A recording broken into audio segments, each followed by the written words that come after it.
সীমা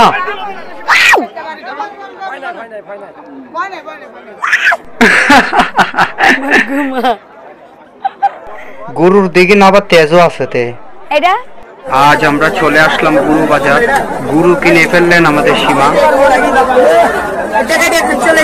কুরবানি হয়ে যাবে আলহামদুলিল্লাহ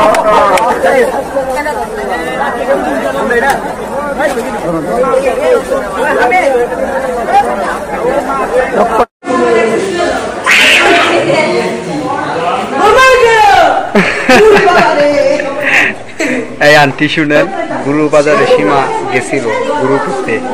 সেখানে গরু হাল দিছে সীমা বলতেছে ওরে বাবা গো